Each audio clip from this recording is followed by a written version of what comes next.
Selamat malam pemirsa.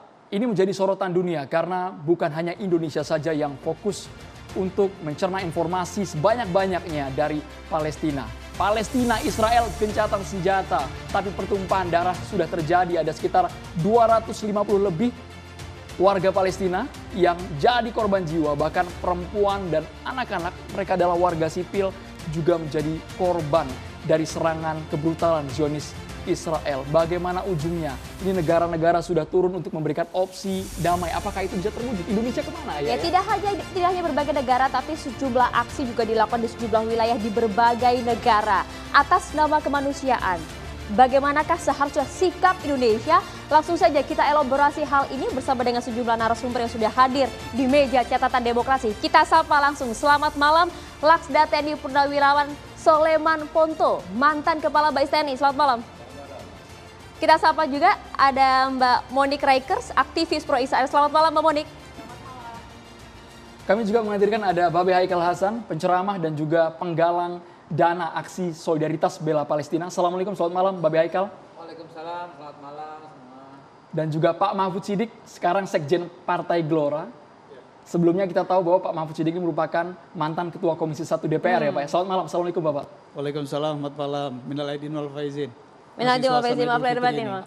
Tidak terasa suasana lebaran masih ada ya Pak ya? Masih suasana Syawal lah ya. Kami juga akan langsung mengajak Anda pemirsa untuk memperbarui informasi dari jalur Gaza Palestina. Kita akan bergabung bersama dengan aktivis kemanusiaan. Ada Muhammad Husin. Assalamualaikum Mas Husin. Kita coba perlihatkan kepada pemirsa. Selamat malam Mas Husin. Sudah terdengar jelas audio Mas Husin. Kami ingin tahu Mas Husin, kondisi terbaru pasca gencatan senjata Israel dan juga Palestina, Mas Husin. Halo.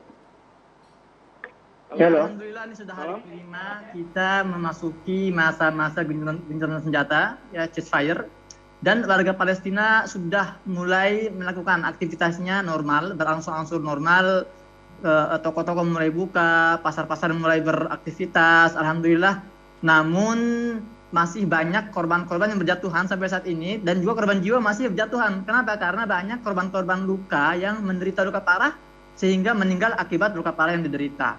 Di sisi lain, meskipun sudah ada gencatan senjata, namun langit jalur Gaza masih terus dipantau 24 jam oleh pesawat tempur drone tanpa awak milik Israel, milik Zionis Israel, yang tidak juga meninggalkan langit Gaza full 24 jam per hari, 7 hari per minggu. Namun pada intinya situasi mulai kondusif, warga sudah mulai bisa beroperasi, beraktivitas sebagaimana biasa. Iya, Mas, kalau kita berbicara mengenai penangkapan sejumlah aktivis yang dilakukan oleh Zionis Israel, Anda bisa jelaskan lebih lengkap mengenai hal ini? Iya, memang sampai saat ini sudah lebih dari 1.000 warga itu ditangkap, di antaranya anak-anak, ditangkap dalam operasi penangkapan massal oleh tentara Zionis Israel, oleh kepolisian Zionis Israel di wilayah tepi barat, di wilayah Al-Quds dan berbagai wilayah di sekitar tepi barat lainnya. Dan ini dengan dengan alasan bahwa para korban penangkapan ini ikut serta dalam aksi-aksi pendukung perjuangan di Gaza yang terjadi selama 11 hari. Dan sampai saat ini penangkapan masih terus dilakukan. Militer kepolisian Israel terus merengsek ke beberapa desa dan kampung di wilayah Palestina tepi barat. Belum ada tanda-tanda ini akan berhenti. Mas Husin, kami dengar juga gencatan senjata ini kan sudah terjadi. Namun nyatanya di lapangan Mas Husin, apakah benar masih ada pemukim-pemukim Yahudi, masih ada mungkin provokator atau penyerangan kepada warga Gaza meskipun sudah ada kesepakatan gencatan senjata? Di antara kesepakatan yang disepakati dalam gencatan senjata kali ini itu bukan semata-mata, bukan hanya berhentinya penyerangan ke Gaza. Jadi di antaranya adalah berhentinya penyerbuan masuk ke wilayah Masjidil Aqsa di Yerusalem atau Al-Quds. Namun sampai hari ini saya mendapat kabar langsung dari Masjidil Aqsa masih adanya penyerbuan oleh para pemukim ilegal Yahudi radikal masuk ke dalam Masjidil Aqsa dengan dikawal oleh kepolisian Israel dan melakukan aksi provokatif di dalam komplek Masjidil Aqsa, dan ini merupakan sebuah penodaan serta pelanggaran jelas-jelas terhadap kesepakatan gencatan senjata yang baru tercapai 5 hari terakhir. Mas Husin, kalau bisa dijelaskan, tentu ini bukan kali pertama kalau kita melihat sejarah, tapi biasanya berapa lama gencatan senjata ini berlangsung, Mas Husin? Saya di Gaza sudah 10 tahun, saya sudah merasakan 3 agresi militer di Gaza dan ini kadang-kadang lama, kadang-kadang sebentar. Tahun 2012 tercapai gencatan senjata hanya berlangsung selama 2 tahun. 2014 terjadi perang besar lagi 60 hari, kemudian setelahnya itu tercapai lagi gencatan senjata dan sampai 2021, artinya 7 tahun berlalu dan saat ini kita kembali ke gencatan senjata dan kita tidak tahu karena kita mengetahui bahwa bangsa Yahudi ini bangsa yang senang melanggar kesepakatan. Tapi kita berharap semoga ini bisa bertahan lebih panjang, lebih lama. Mas Hussein, dari 3 kali Anda juga hadir di sana menjadi saksi fakta tentang agresi militer dari Zionis Israel. Kalau Anda lihat, ini memang murni tragedi kemanusiaan atau ada unsur agama di balik itu? Karena masih banyak orang yang sampai sekarang mempertanyakan ini. Kalau ditarik terlalu jauh ke sejarah, jangan-jangan ini sudah masuk ke keyakinan seperti itu, Mas Hussein. Iya, ini penting sekali untuk difahami. Saya juga alhamdulillah sudah selesai kuliah di kampus Gaza, di Universitas Islam Gaza. Saya sering berdiskusi dengan dosen-dosen saya yang merupakan pakar-pakar politik dan sejarah. Dan kita sering berbicara tentang sumber permasalahan Palestina itu apa sih? Apa ini konflik kemanusiaan murni atau ini ada konflik agama? Jadi memang pada dasarnya konflik di Palestina ini adalah konflik hegemoni antara koalisi negara-negara adidaya. Dan saat ini sedang didominasi oleh negara-negara barat yang dipimpin oleh gerakan Zionis dengan ideologinya bernama Zionisme. Dan ya, pada dasarnya ini bukan isu agama, ini bukan konflik agama. Tapi ini tidak ada hubungannya antara Zionisme dengan Yahudi, tidak ada hubungannya. Yang ada, Zionis ini menggunakan agama Yahudi sebagai topeng.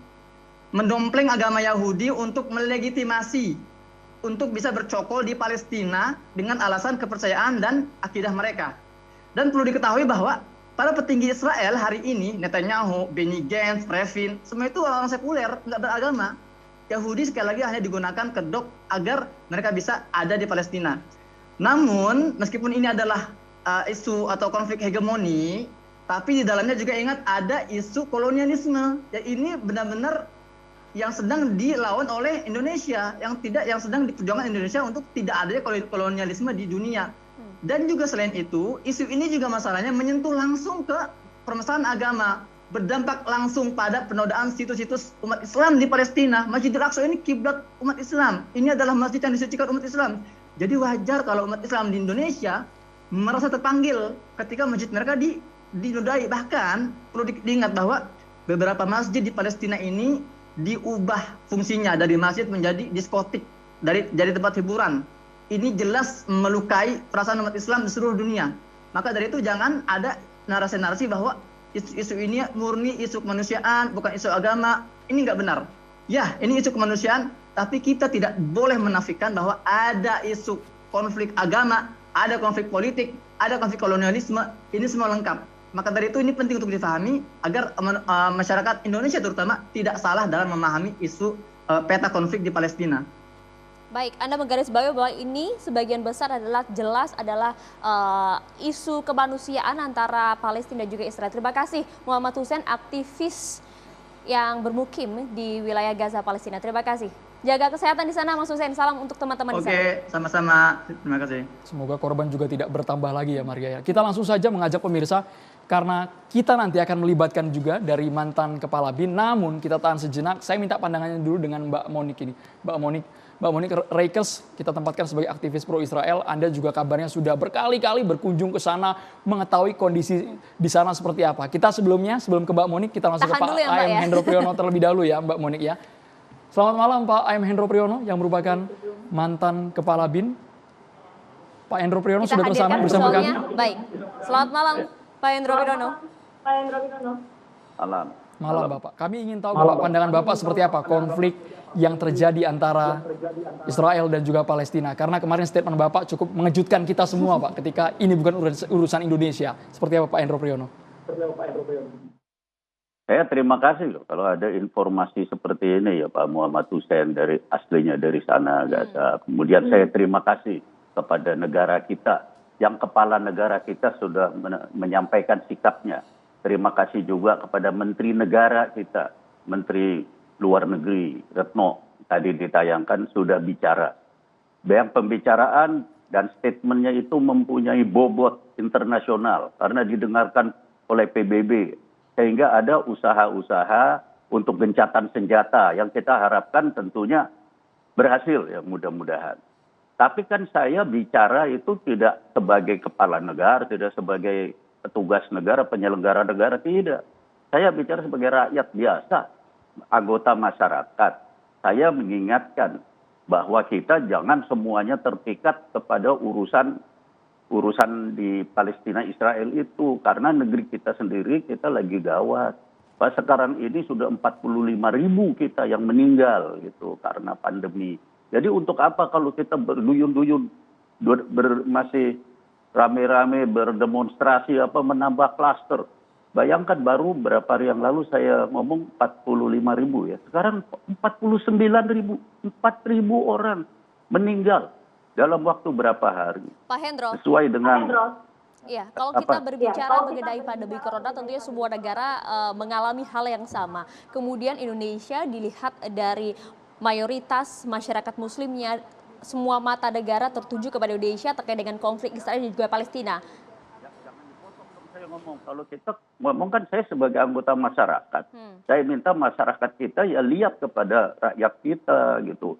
Kalau urusan negara kan udah ada kepala negara, udah ada menteri negara, biar dia yang mewakili negara dan ada bobotnya. Kalau kita bergerak di jalanan kayak gini, bobotnya apa? Buat Palestina juga nggak terima kasih kok. Apa? Cuma secara moral aja kita kelihatan. Tapi jangan lupa, kalau kita terus nambah yang mati karena COVID, bagaimana? Padahal kita rakyat kita nih ya. Saudara lihat dong, dari Ambon ke Tual ke Ambon itu 7 jam perjalanan laut. Itu siapa yang bayar? Orang yang sakit kena COVID itu siapa yang bayar? Pada mati di jalan. Kemudian kalau bayar kita itu, kalau sakit COVID, yang bayar pemerintah. Tapi kalau ongkos dari Tual ke Ambon, dari Lamno ke Banda Aceh, dari Tabayung ke Sibolga, orang yang sakit, siapa yang bayar? Kan rakyat. Itu juga kita perlu lihat rakyat itu kita bantu. Masyarakat kita itu juga lihat dong kepada diri sendiri. Sekarang ini kita empat orang tiap jam meninggal. Tentunya kan hal itu juga menjadi fokus negeri ini begitu Pak Hendro. Tapi kalau misalnya kita lihat informasinya pimpinan Hamas juga sempat berkirim surat dengan Presiden Joko Widodo untuk meminta dukungan terhadap Palestina. Itu bukan urusan yang saya bicara. Saya bicara sebagai rakyat dan anggota masyarakat. Saya menyerukan kepada masyarakat kita ingat keadaan ini. Karena saya juga berkegiatan di situ untuk melihat rakyat kesulitannya. Mereka butuh uang 10 juta sampai 15 juta ongkos orang kalau sakit COVID. Dan sekarang ada 110.000 yang dirawat di rumah sakit dalam keadaan serius. Mereka butuh dana, mereka butuh perhatian. Pemerintah sudah kasih perhatian kepada masyarakat. Tapi karena persoalan ini persoalan masyarakat banyak juga yang tidak terjangkau seperti yang saya sampaikan. Tolonglah masyarakat dan kalian ini yang pembawa berita nih, para wartawan. Jangan yang terus-terusan diangkat itu tidak ada urusan masyarakat kita yang jauh dari Pak Hendro. Dari kampung saya aja, dari Tanjung Selakor ke Banjarmasin. Baik. Itu nggak pernah ada yang tahu orang meninggal berapa di situ kena COVID. Ngangkut di situ tidak ada usaha. Saya bicara sebagai masyarakat, bukan sebagai penyelenggara negara. COVID, Pak, kami sepakat karena media setiap hari terus memberitakan update COVID, korbannya di mana, bantuannya seperti apa. Tapi kami ingin tahu, tadi Pak Hendro menempatkan diri sebagai masyarakat. Dasar argumennya seperti apa, Pak? Sehingga Indonesia tidak harus ikut campur dengan urusan Israel dan Palestina, Pak. Rakyat kita itu sangat menderita, tidak bisa bayar 10 juta kalau sakit. Sakit COVID, saudara tahu, 10 juta bayarannya. Belum tentu sembuh. Duitnya dari mana? Itu saya mengingatkan aja begitu sebagai masyarakat. Saya tidak mau ikut campur penyelenggara negara. Meskipun sebenarnya dukungan ini justru datang dari masyarakat itu sendiri. Saya tidak mau ngomong urusan luar negeri, saya ngomongin urusan masyarakat. Saya sebagai anggota masyarakat. Kalau saya penyelenggara negara, saya ngomong soal negara. Meskipun ini saya ngomong soal masyarakat. Baik. Masyarakat kita jangan sampai lupa diri. Ingat, saya juga masyarakat saya juga bangsa Indonesia. Saya juga terenyuh lihat ini tadi yang disampaikan Pak Muhammad Hussein. Siapa hati manusia biasa yang tidak tersentuh? Sedih kita juga. Tapi mboknya sedih juga dong lihat. kampung Hendro. halaman kita masing-masing, kampung halaman saya itu yang saya maksud. Pak Hendro. Bukannya jangan diputar balik seolah-olah saya tidak mau care terhadap urusan pelanggaran kemanusiaan. Pak Hendro Priyono, penderitaan rakyat. kami yakin kalau soal Jangan kemanusiaan, begitu, diputar balik. kami yakin Bapak juga tergerak. Fitnah gitu. Pak Hendro, kalau untuk saat ini, Pak Hendro Priyono, Anda melihat kan angka sumbangan aksi solidaritas bela Palestina itu sudah ada, Pak. Dan bahkan sebagian sudah disalurkan ke sana. Bagaimana tanggapan Bapak? Itu silahkan aja. Saya senang juga ada sumbangan. Tapi jangan lupa dong nyumbang juga di kampung saya, di kampung kamu, kampung saudara-saudara sekalian. Lihat dong di situ. Saya lihat di Banjarmasin, itu kampung halaman saya lihat bagaimana rakyat juga di sana menderita. Juga masyarakat harus bahu-membahu untuk membantu juga. Jangan semuanya diserahkan pemerintah. Kan banyak yang tidak terjangkau seperti yang saya bilang itu tadi. Itu pemerintah tidak bisa menjangkau sampai semuanya. BPJS saja belum bayar di banyak rumah sakit. Bagaimana rumah sakit mau melayani rakyat kita? Fokus saya itu. Jangan diputar-putar seolah-olah saya tidak care dengan permasalahan di Palestina, Israel. Tidak. Masalahnya saya ngomong sama siapa? Saya kan ngomong sama masyarakat. Ya, aksi solidaritas tentunya menjadi pilihan masyarakat itu sendiri. Kita, Bapak pun juga menghargai hal ini. Tentunya fokus terhadap negeri ini juga kemudian harus dikedepankan begitu ya. Terima kasih banyak Jenderal TNI Purnawirawan Hendro Priyono. Selamat malam, Pak Hendro. Malam. Tadi sudah banyak ya, Maria, yang digambarkan oleh bagaimana sudut pandang AM Hendro Priyono. Kami nanti akan meminta pandangan juga dari Mbak Monik dan juga Pak Sulaiman. Pertanyaan jangan lupa ya, pertanyaan untuk masyarakat kita Karena buka. masyarakat juga dapat kemudian bergabung bersama kami di studio untuk bertanya langsung, memberikan pertanyaan-pertanyaan melalui Twitter @catatandemokrasi. Kami tunggu hingga nanti di akhir acara, tapi usai jeda kami akan kembali sesaat lagi.